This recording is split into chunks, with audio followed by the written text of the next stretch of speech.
Ay, isa mapagpalang araw sa inyo, munting kaalaman nga pala. Nako, eto na, taki pa na, halatang halata na, hayaan mo na, kahit tayo mahalata, nakaposisyon naman tayo sa Senado eh. Wala lang magagawa taong bayan. After mga 1 year, mga 3 months nga lang eh, pakitaan mo ng kabutihan ng mga taong bayan, ha? Makakabait na naman yan, tayo na naman ang iboboto niyan. Ganyan po ang kaisipan ng mentalidad. Binubuksan ko kaisipan niyo mga kababayan. Ha? Hindi niya sinabi yon pero may mga mentalidad na ganito mga politiko. Ha? Ako sa tala ng buhay ko, lagpas 1,000 na ang politiko na kausap ko. Ha? May iisa silang mentalidad. Tandaan nyo yan. Ha? Matagal na po ako natrabaho sa gobyerno noon. Hindi naman noon. At actually, aalis ko lang. No? May mga kaisipan na ganyan yan. Na kapag ang taong bayan, nakuha na nila yung pick. Kahit anong samang gawin mo, pag gumawa silang konting kabutihan, ayun, babalik na naman yon. Pero wag po kayong papadaya. Di ba? O ngayon po ganito.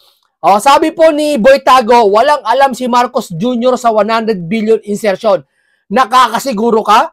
Naknang titinto makapagsabi. Tapos na may investigasyon, ang bilis nito mag-imbestiga.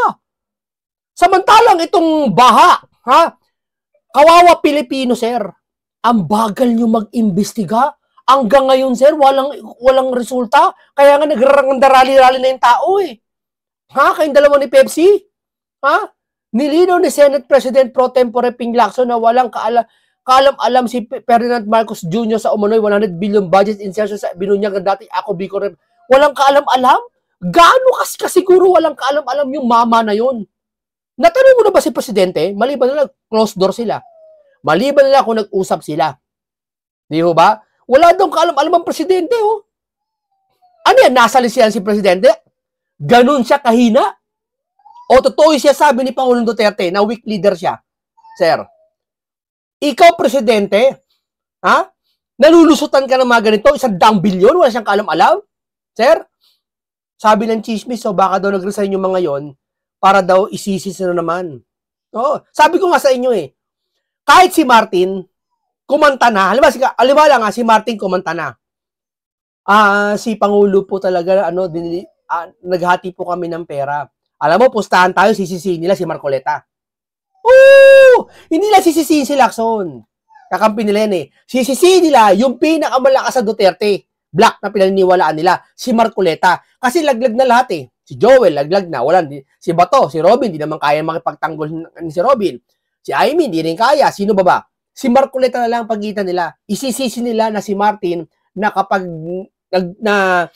bumaliktad si Martin, isisisi nila kay Marcoleta. Kita mo, nabola si Martin, no? Marcoleta, ganyan-ganyan ka talaga, scripted na naman. Yan ang mga utak na mga yan.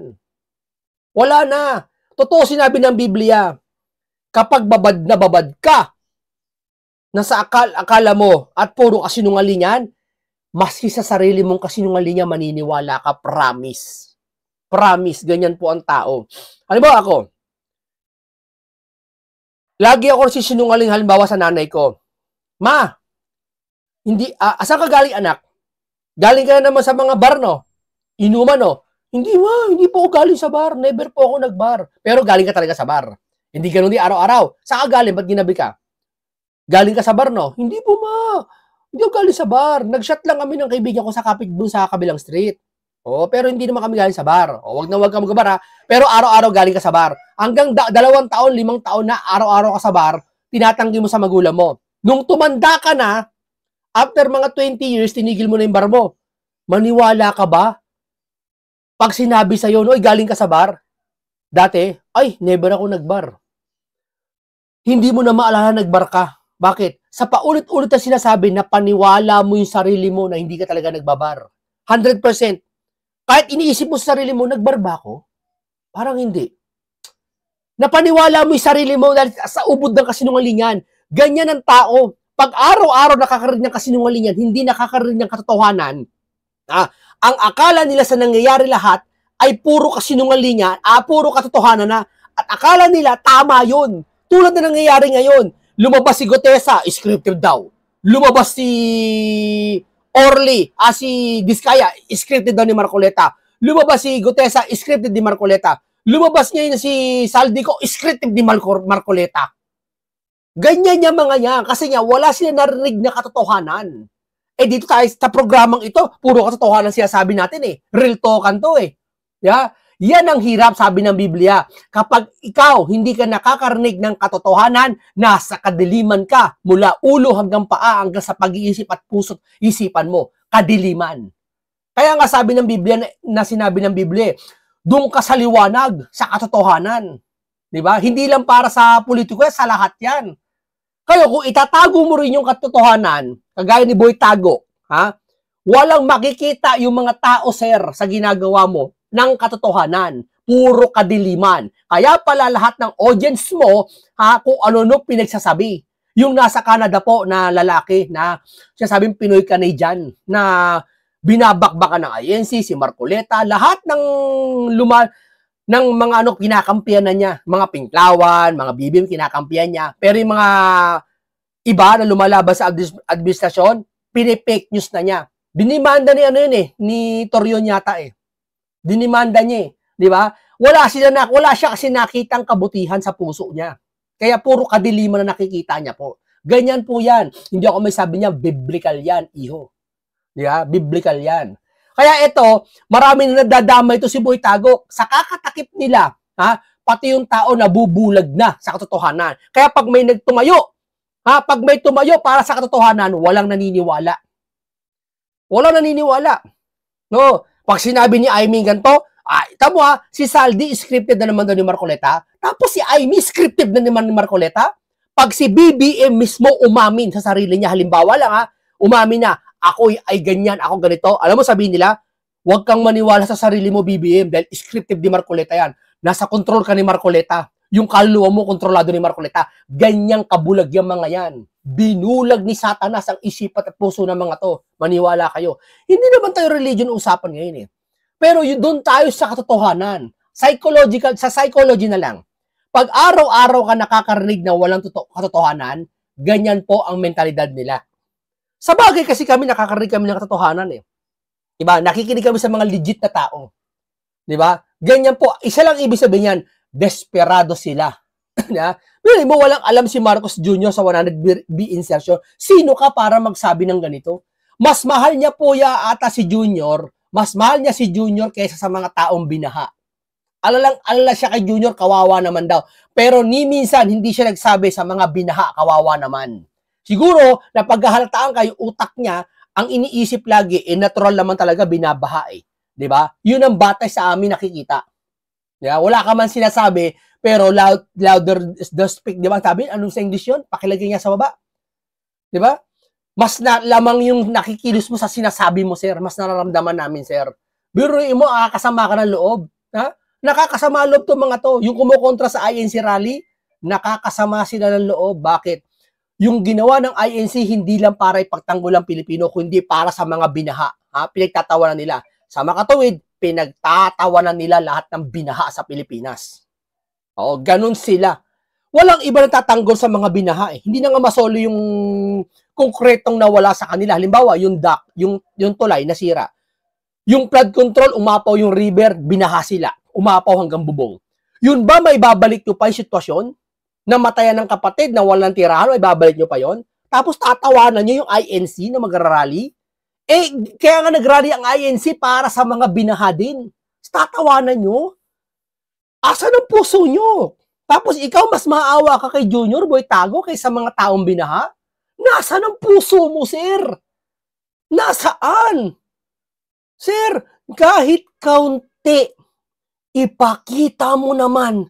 Sana wish ko, ngayong December, ngayong bagong taon na lilipas, kung may wish man na mahihiling, sana isa lang wish namin, maglalahat ng sambayan ng Pilipino, makita namin kahit 0.% na may puso ka sa taong bayan.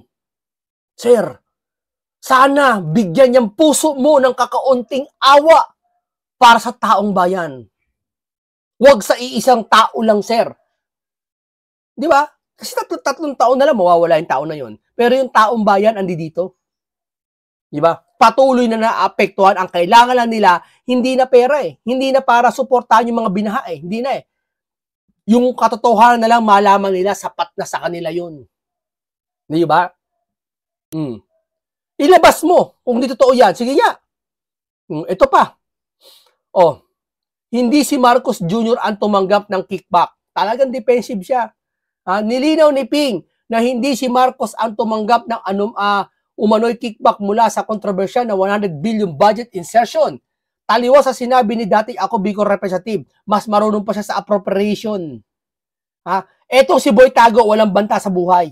Si appropriation na si Saldi, may banta sa buhay maaari.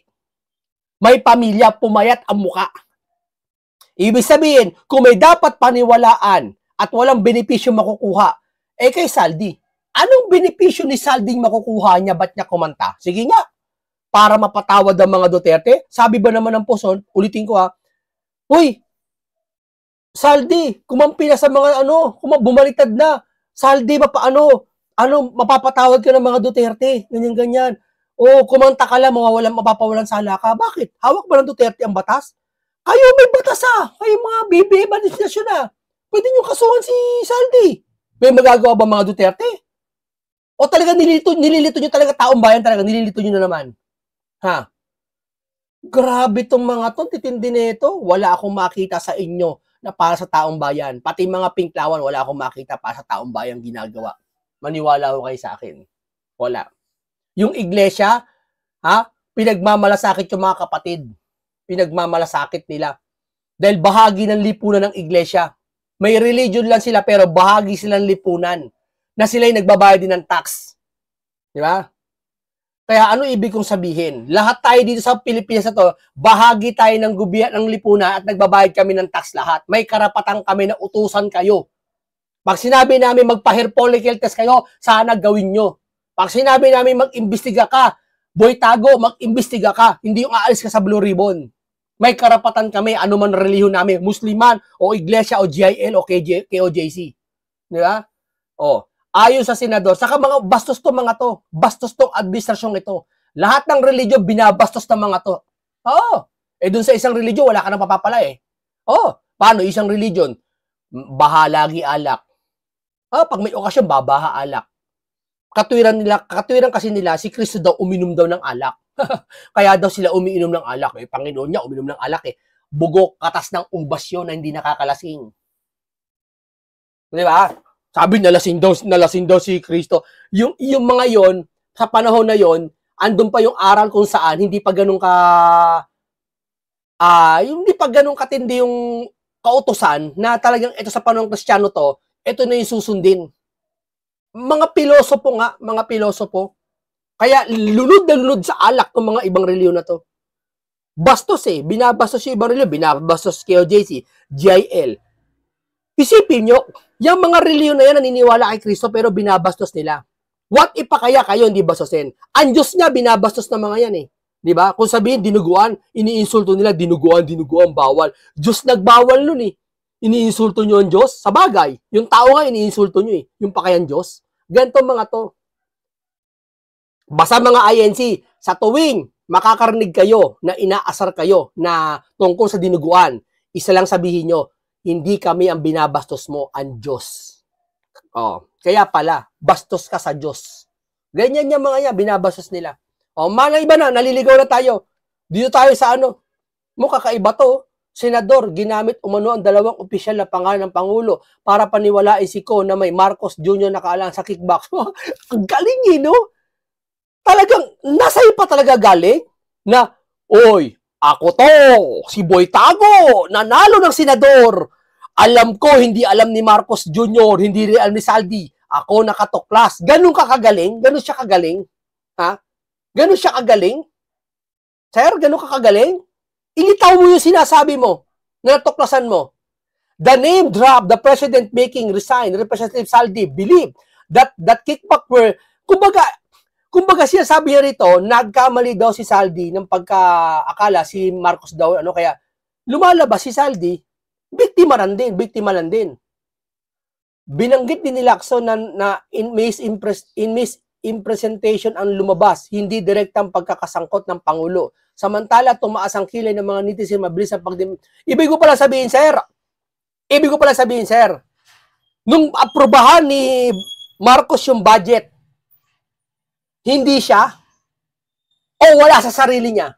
Sagot. Ibig ko pala sabihin, ang pumirma ng budget, hindi rin siya? Pineke? Hindi alam ni Junior? Ay, karapat dapat talaga umalis na. Kung hindi, o sige, palagay natin. Palagay natin hindi talaga kumuha si Junior ng insertion. Kahit piso, kahit 25. Pero, nagkaroon ng lusutan ng mga pirma. Kapabayaan yun. Katumbas din nun ang pangungurakot. Hindi man siya nangurakot directly, pero napabayaan niya yung mga nasa baba na ubusin ng kaba ng bayan. Kapabayaan yon sa tungkulin, sir. Ikaw, halimbawa, gwardiya ka, ang tungkulin mo, bantayan yung store mo, nanakawang ka. Ang laki pa na nanakaw sa'yo, isang buong TV pa. Kapabayaan ng gwardiya o na may-ari? Sagot. Ng gwardiya. Sino ba gwardiya ng Pilipinas? Sino ba ang pinaka dapat bantayan dito? Yung mismong presidente. Naknantiting naman talaga. Di ba? Talagang ginagawa talaga lahat nilang paraan, sir. Huling-huli na eh. Wala na si Torre. Wala na iba, nag-resign na. Bumaba na. Si Saldi, bumalitad na. Lahat na. Si Amy, wala na. Wala natitira sa kanila eh. Sila-sila na lang eh. Humihinga pa eh. Pilit pa nilang pitatanggol eh. Maiwan natin yan. Dito tayo kay Amy Marcos. Dito muna tayo kay Lisa. Huwag niyo nang pansinin yung si Boy Tago. Ito. Nag-post po si Lisa sa kanyang verify account na, and speak of fake news, welcome to entertainment Pinoy style. Yan talaga mababatingin nila, no? Sa mga Pilipino. Yamin na, I won't argue with you anymore because after all, you are my husband's sister and I respect Mami Imelda. Pero yung mga statement mo, fake. Fake. Paano masasabing fake? Pa-hair follicle niya. Sige niya. Kasing fake ng mukha mong retokada. Nangaasar na lang siya. Ma'am, kahit retokada, ako pabor ako sa retokada. May pangit na babae, pangit na lalaki. Yung ilo, nagretoke, ang tangos na. Okay lang. May pera ka naman siya eh. Gumanda siya. Nakaka-inlove minsan. Yung retokadong tao, ang ganda. Yun na yun eh. Hindi na magbabago yun. Kung may pera ka talaga maintenance habang buhay mo, yun na yun eh. Tapos ibabara nila, huwag mong pakialaman ang gawa ng Diyos. Gawa ng Diyos yan. Yan ay natural. Huwag mong papabago. Gawa pala ng Diyos eh. Ba't nagpapagupit ka ng buhok? Ba't ka nagpapabulot ng ngipin? Yun nga. Gawa din ng Diyos yan eh. Bakit nagpapalagay ka ng permanent teeth? Akala ko ba, gagawa ng Diyos yung pagkatao mo, buong katawan mo, na bawal iretoke yan. Minsan di ba may mga ngipin na sungal? Tapos, ginawa ng dentista, inurong yan, tinanggal mga ngipin, at inimplant ng mga ngipin. Tapos, tinanggalan ng mga laman yan. Operasyon din yun Gumanda tuloy yung bibig niya, pati labi niya, pinanipis.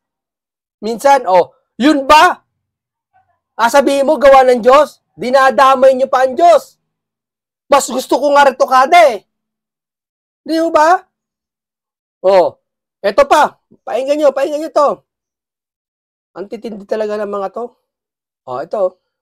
Sinagot po ni Lisa, sinagot po ni Amy, kasi nga, talagang parang nagwawala na to si Lisa sa kanyang post eh, no? Sinagot po ni Amy. Ano sagot ni Amy ito?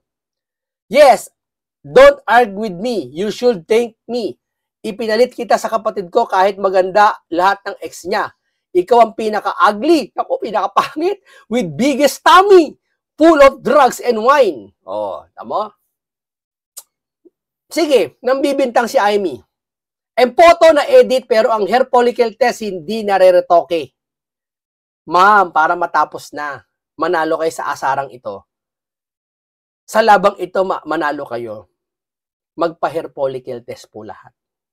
Unang-una po, Madam Amy, kayo po. Kasi siya nagyaya eh. Siya po ang unang magpa-hair follicle test. Sana sabay-sabay na rin kayo, mas maganda. At ito po ang hair follicle test na mas maganda.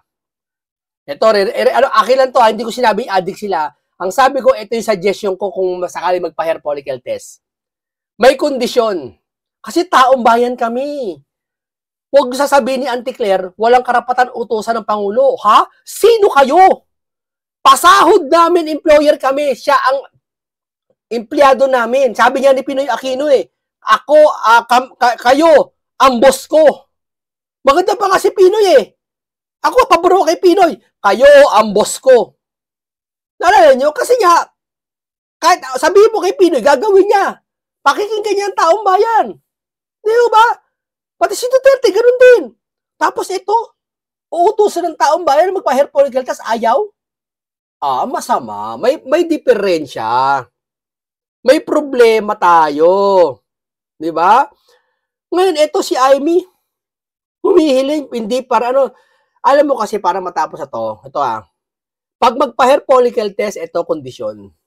Sa akin lang to hindi ko sinabing kayo Ganito gawin natin. Una, magpa-hair follicle test ngayon. Halimbawa, ngayong December, no? First week, December. Susundan ito ng January, February, March. 4 na buwan. April ng first week. No. Pag ikaw nag-negative sa umpisang hair follicle test, hindi pa tapos ang pagsubok sa'yo. Pagdating ng April first week, papa-hair follicle test ka ulit. Bakit? Ganito. Kasi maaaring ngayon, napagandaan nyo na ang hair follicle test. Maaaring uminom kayo ng maraming gata, nag-healthy kayo, nag-jogging kayo, tapos yung buhok tumutubo, nalalagas. Ngayon, yung buhok na yan, napapalitan. Kaya panibagong tubo, tapos hindi ka gumamit, pag chinek yan, negative nga naman. Kasi nga, hindi ka na gumagamit, tinitiis mo. Pero ano kinalaman ng April first week? Sa ganung katagal, ang gumagamit po ng halos 30 years na, sabi kasi ni Amy, wala pa daw asawa tong si BBM, pinigilan na niya na tungkol sa paggamit. Siya may sabi, hindi ako Kung sakali man totoo yun, so ibig sabihin 30 years nang gumagamit o more than 40 years nang gumagamit. So, ibig sabihin, kung totoo man yun, addict na. Ang isang tao pong addiction po, kahit sa sigarilyo lang, kahit sa alak lang po, yung chewing ko, addict po sa alak, wala na siya ngayon nanginginig po kapag hindi nakainom ng isang araw. 24 hours kaya niya. Pero pag nakalipas ang isang araw, nanginginig po katawan niya. Hindi makatiis. Ang ginagawa po, kahit papasok po sa trabaho, sa bag niya, sa belt bag niya, may baong parang sa gamot, nilalagay dun sa parang, alam mo yung bumuga ng gargle, na kulay brown na bote, nilalagay dun yung alak, nilalagay sa tanghali sa umaga. Umiinom lagi siya, kasi niya addict na sa alak, nanginginig siya. Nananabik siya sa alak lang yun Pati sigarilyo, ganun din, ang hirap itigil. Sigarilyo, madali-dali pa Alak, pag addiction ka na, napakahirap. Ang hirap pagbaguhin yan. Ganun din po yung mga drugs. Ano ibig sabihin ko bakit first week ng April? Para po makikita natin, kasi magtitiis siya para dun sa April first week na titiisin niya mula, kasi sa December, nag-negative siya sa hair follicle. Siyempre, ang instinct niya, hindi ako gagamit hanggang April. January, February, March, April. Kasi andun yung pangalawang drug test saka hair follicle Sa 4 na buwan na yan, hindi ka makakatiis. Promise kung talaga addict ka, 2 buwan pa lang, hindi ka nakakausap, ganun ko Bakit? Ano nangyari? Ganun na po. Promise! Hindi ko sinabing sila, hindi ko sabi si BBM Batay sa aking pagre-research, batay sa aking mga nakasama na tungkol dyan, batay sa aking tito mismo nung namatay nung 2012 na nakatira dito sa bahay ko na gumagamit din. Ganun po ang nangyari. Yung kamay gumagano. Kung ano mapatungan gumagano. Gumagano pa yung dila Gumagano. Bakit? 1 linggo nang hindi gumagamit. Ang gagawin niya para matigil yun, iinom ng alak. Pag natinom ng alak, nawawala yung sintomas. Matutulog siya. Kinabukasan, nawala na naman. After mga 2 days, gumagano na naman bibig nyo.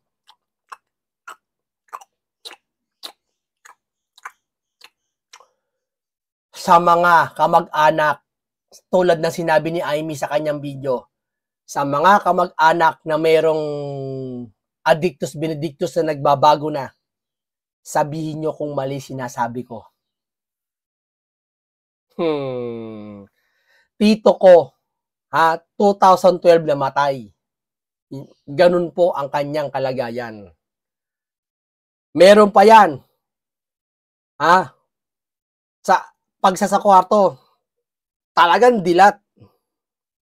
Kung ano pinagagawa sa buhay. Madaling araw, nag-aayos ng mga kalawang-kalawang, kinukutkot yung kalawang.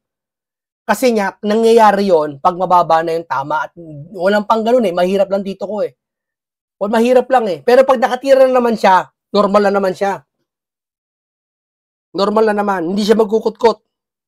Pero pag bumaba na yung tama, nawawala na yung tama, addict na, ayan na naman, gumagano ng bibig nyo. Sabihin nyo sa akin kung totoo siya, sabi ko hindi. O kung okay lang. Sige nga. Hindi ko sinabi sila BBM to Dinescribe ko lang. Kaya gusto ko ipa-hair follicle ng April, kung matitis niya, 4 na buwan hindi gagamit. 2 beses magpa-hair follicle test. Una sa December, pangalawa sa April. Pag nag-negative ka sa 2 na yan, pahiya lahat. Ganun kasimple. Gets nyo? Real talk tong sinasabi ko. Bata ito sa experience ko, sa nakita ko, sa tito ko, sa pag-aaral. Hindi nyo kaya tutulan yan. Ito, painggan natin to si Lacson. Painggan natin. Tigil na tayo dito. Painggan natin to kung ano pinagsasabi nitong taong ito. Hindi ko alam. Talagang talagang alam mo, Senator Ping, alam nyo, ito po sabihin ko sa inyo makita nyo naman po ang taong bayan. Unahin nyo naman po ang taong bayan. Please lang naman Please, unahin nyo po taong bayan. Diba? Wala naman po masama sa ginagawa nyo investigasyon Yung sinasabi nyo transparency, hindi namin makita sa'yo, sir. Hindi namin makita sa'yo. Pahingan to, Hindi natin kamag-anak silang dalawa, no? Hindi naman din ako malapit kay Presidente Marcos. Ang masasabi ko lang, medyo napaka-un-Filipino. Kasi tayo, nakakasaksi tayo ng pag-aaway ng magkakapatid. No? Pero yon nakakonfine sa bahay. Kung hindi man, merong umahantong sa siraan behind the back. Yung kay Amy, binulgar niya, inilagay niya sa kalagayang away ng pamilya. Siya lang may sabi nun. Marami naniwala, nga naman, away ng pamilya yun. Sir, hindi away ng pamilya yun, sir. Issue yun sa bansang ito dahil nakaupo ang amo mo na presidente. Okay, sana kung di nakaupo Pakialam namin yan, away pamilya nyo yan. Sir, baka nakakalimutan mo, presidente po si BBM. Alam po, dapat niya, pag nagkasakit siya, alam ng taong bayan kung anong sakit niya Kung aalis siya ng bansa, alam ng taong bayan. Kung kayo gastos, alam ng kayo ng bayan. Sir naman, huwag mo naman paniwalaan yung mga tao na parang lumalabas kasi pinatutunog mo, huwag nang pakialaman kasi nga away pamilya lang na hindi na dapat makalabas. Sir, saan mo nakuha away pamilya yun? Hindi away pamilya yun, sir. Sir, binulgar niya maaari yung katotohanan na nalalaman niya. Tapos, un-Filipino daw yung ugali ni Amy, pinakita niya. Bakit, sir? Yung mga binaha, sir, na kinurakot ng mga congressman at mga, nila Diskaya, ba't di mo sinasabi yan, un-Filipino? Sir, bakit ito sinabi ni Amy, wala pa man din investigasyon, nagsasabi ka ng ganyan? Paano mo mapapatunayan na si Amy nagsisinungaling sa sinasabi niya? Paano? Madali sabihin, hindi totoo sinabi ni Amy. Maski ako, sabihin ko, hindi totoo sinasabi niyan. At madali din sabihin na nagdadrug si ganito. Kaya nga, ang stand ko hindi ako naniniwala muna kay Amy na gumagamit si ganyang kapatid niya. At hindi ko rin pwede sabihin na hindi totoo sinabi niya. Kailangan mo ng pruweba. Ano yung pinaka-pruweba? Una, hair follicle. Sasabayan ng investigasyon. Sir, bakit nag-uusga ka kagad? Di ba? Pinababalita sa mga kaibigan. Pero yung magsalita ka sa harap ng 600 tao sa Luneta, para sa akin, hindi ka tanggap-tanggap bilang isang Pilipino. Hindi ka tanggap-tanggap. Bakit hindi mo po sinabi yan nung mga naapektuhan ng baha at mga nangurakot sa mga tao na nakaupo sa gobyerno? Ba't wala kaming narinig kahit isa sa bibig nyo ni Pepsi? na tungkol para sa taong bayan, kundi para sa ikaliligtas yata ng amo nyo. Di ho ba? Wala kami narinig, sir. Sa harap daw ng Luneta sa maraming tao, dapat daw hindi na sinasabi yan. Bakit? Wala bang karapatan si Amy? At doon sa pananalita ni Amy, talaga may pag-iyak. Yung puso niya, naramdaman natin. Hindi tayo ganyan mga Pilipino eh, di ba? O hindi ganyan tayo mga Pilipino. Bakit yung mga binahanga, sir? Yung mga congressman na sangkot, di mo nga napapatawag dyan sa Congress eh, sa Senado eh. Hindi ba, bakit di mo sabihin yung mga nangurakot? Hindi ganyan mga Pilipino nangunguha ng pera. O sanay ka talaga mga Pilipino nangunguha ng pera pag nasa gobyerno. Kaya di mo masabi-sabi yan. Nahuhuli talagang isda sa bibig eh. Sa bibig nahuhuli ang isda. Tayo, maski pa paano, pagkakapamilya, mag-away man tayo, we keep it to ourselves. Presidente amo mo. Kailangan malaman ng taong bayan. Yun lang aking masasabi. Senator Ping, sa karanasan niyo po sa politika, pag umaabot na sa ganitong punto, ano po sa tingin niyo ang possible motive nito? Politika. Ano po pinaka-motive nito? Lalabas sa utak. Politika. Kala mo galing eh, no? Kala mo galing. Politika. Bilis sumagot eh. Hindi mo? Wala namang iba eh. Wala naman iba. Sure ka walang iba? Ha? Walang iba? Eh, paano kung totoo yun? Politika pa rin? Ha? Malayo pa, sir. Hindi ganyan kumilo si Amy. Malayo pa. Sana, ginawa niya yan, mga 2027, malapit na politika campaign. Pwede pa maniwala. Pero sir, malayo pa sa 2025 pa lang, sir, oh. Hindi gagawin ni Amy yan, sir. Hindi ganun kabugok yan, sir. Politika. Kala mo. Paniniwala nila yan. Kasi wala akong makita motibo eh. Ba't mo sisiraan ang sarili mong kapatid? Wala daw siya nakitang motibo. Ay, puta. Wala ka nakitang motibo, sir. Bakit? Dumaan na ba sa investigasyon? Pinagmamalaki to ni Pepsi na magaling daw mag-imbestiga. Tanong ko sa'yo, sir, nag-imbestiga ka na ba para sabihin mo na anong motibo? Yung amo mo ba, pina-hair follicle test ba lahat? Kasama si Sarah, lahat. Sabi natin, para walang ligtas. Kasama si Sarah, lahat na gusto nyo, isama-sama nyo na. Dapat pati ikaw, si Amy, lahat po. Bigyan ng isang pagkakataon, mapa-hair follicle lahat. Nagawa nyo na ba yun, sir? Kung makapagsasabi ka, anong motibo? Sa harap ng daang libong tao, wala akong makitang ibang motibo. Magsabi ng katotohanan. Ang sinasabi po ng ilan, sinisiwalat lang daw ni Senator Amy ang katotohanan dahil gusto niyang isalba ang bayan. May mga ganun po. Tama ha. Siya, hindi siya dikit kay Marcos. Ngayon lang nadikit yan. Siguro mga ibang araw dikit siya, pero hindi ganun kadikit. Kung may mas dikit man, walang iba kundi yung kapatid. May mga picture ako, yan, may mga picture nasa kanan. Ito, lagi ko dito to eh. Ayan, may mga picture sa kanan. Oh. Kaya kayo nagkakagulo eh, parang nag-away-away na eh, no? Oh, ayan, no? Ibig sabihin, kung may asan dito si Boy Tago? Wala naman si Boy Tago dito ah. Itong picture na to, andito ba si Ping? Andito ba? Andito ba si si Claire? Andito ba sa kabilang picture? Tingnan nyo nga dito, i-check nyo. Ikalkalin nyo nga, baka nakapasama to kahit kaibigan man lang. Ibig kong sabihin, mas may nakakakilala sa ugali ng kapatid at sa mga istorya, kapatid at lalo panganay si Amy. Sino ka para magsabing ganyan na wala kang hawak na pinag-investigasyon? Sir, sige nga. Komento, anong reaction niyo doon? Ewan ko lang. Ayoko na mag-comment except na napaka-un-Filipino ng kanyang... Napaka-un-Filipino. Napaka-un-Filipino. Bakit yung mga apektado ng baha, yung mga politiko, hindi mo sinasabihan ng ganyan? Nagsalita ka ba? O alam mo may tatamaan kasi? Ginawa kagabi. Hindi ng taong yun. Hindi po talaga. Taki pa na. Pumapabor sa kanya yung mga BBM loyalists, pati mga mga dilawan eh. Kasi nga, yung mga dilawan niya, hindi makaimik. Kasi nga, natatakot na umupo si Sarah. Oo. Yung bago pa lang si BBM, tutumakbo sa si Sarah, galit na galit ng mga dilawan. Di ba? Kung ano pa siya sabi nila kay BBM, ngayon hindi sila makapagsalita. Di ba? Yan ba para sa taong bayan? Alam nyo, nagharap-harapan ng ginaganito tayo, hindi kayo sasalita para sa taong bayan.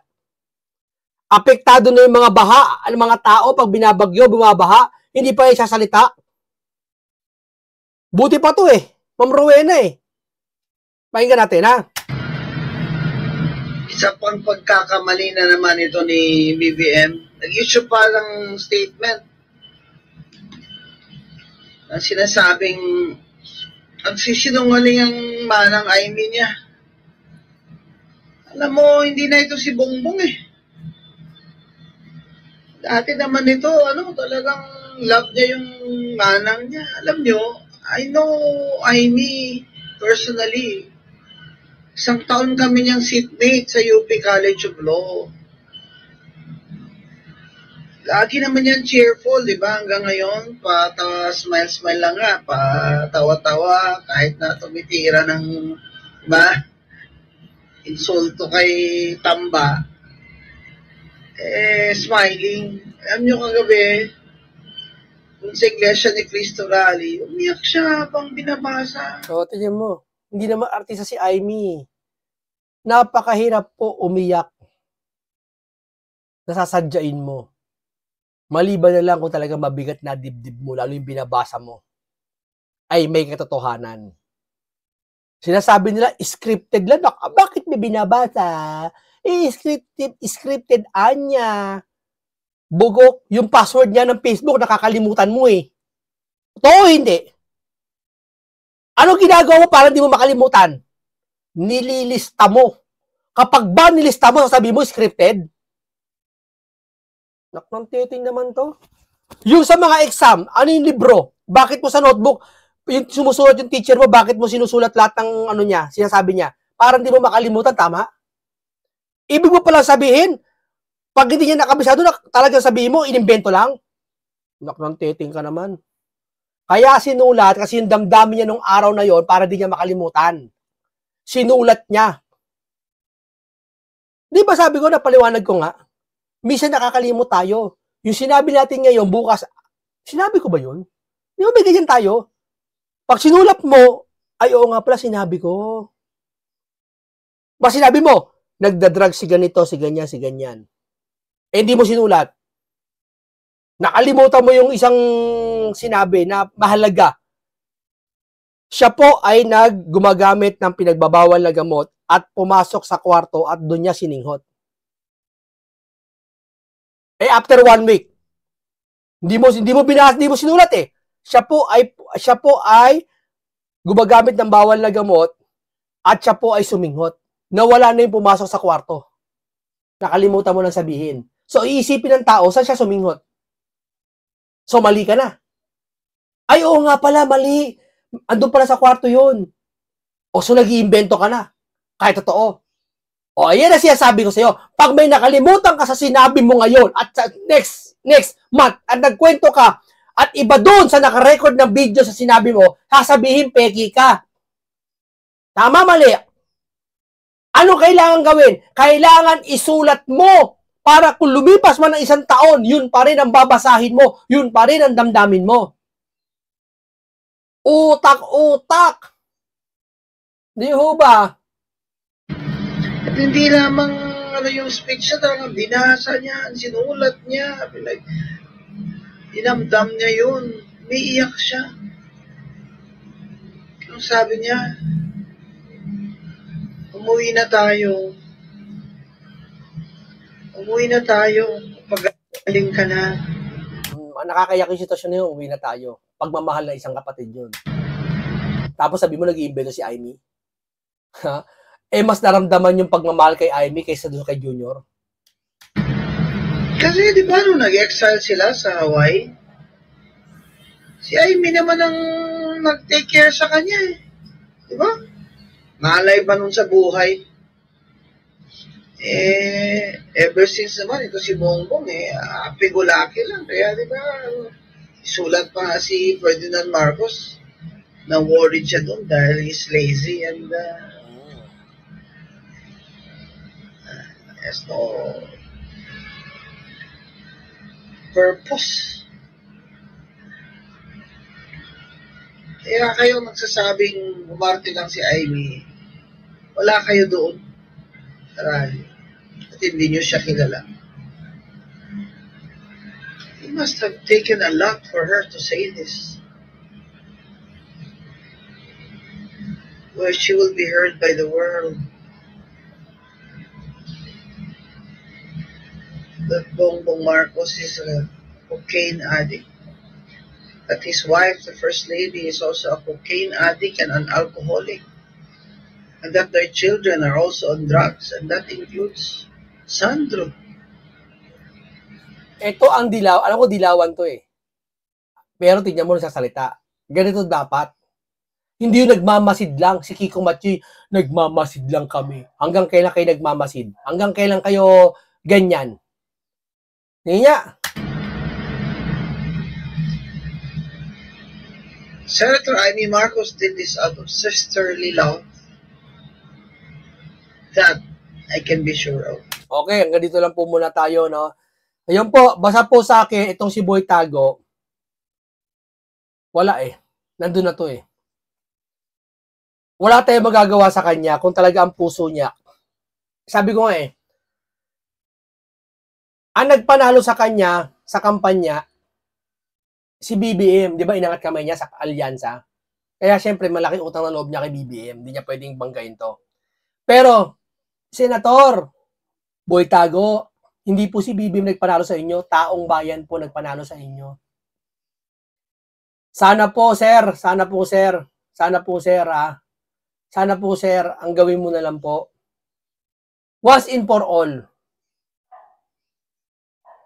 Si BBM po, 3 taon lang po, tatagal niya po sa serbisyo na.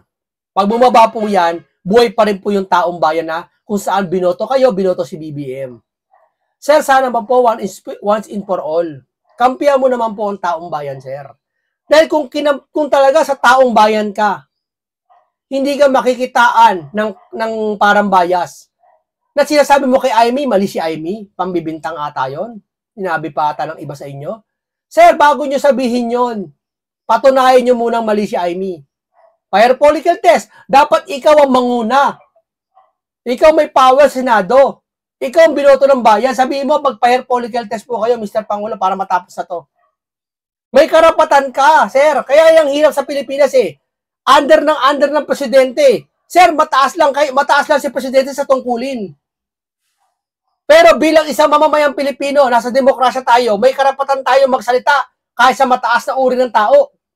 Kung yun ay sasabihin naman natin, hindi naman ikakasama ng taong bayan. Gasin lang sabihin mo, Mr. Pangulo, para matapos na to, paimbestigahan kita at mag-fire follicle test ka, payag ka ba? Sir, hindi naman ano yun, sir. Ganun lang kadali yun, sir. Di ho ba? Huwag naman po ganun, sir. Nakikiusap kami sa'yo. Kasi kung talagang pa sa taong bayan ka, una, hindi ka bababasa bilang Blue Ribbon nakaraan. Pinabayaan mo. Diba? Ngayon, babalik ka. Lahat na lang peke. Minsan ba nagtanggol ka sa taong bayan? Hindi. Nanatili yung tabibig mo na para sa taong bayan ginagawa mo? Sabihin mo nga dyan, mismo sa hearing mo, mahal mo taong bayan, sige nga kung kaya mo. Kasi mahirap sabihin po yun kung hindi mo talaga totoo mahal ng taong bayan eh. Mahirap sabihin yun. Simpleng bagay yun, mahal ko kayo, mga kababayan ko. Pero mahirap sa bitawan nyo sa taong talagang walang interes sa inyo. Ang interes lang nasa amo niya. Hindi ikaw O ganito lang po muna tayo, lahat to, reaction lang, opinion po, teorya po, paalam sa inyong lahat.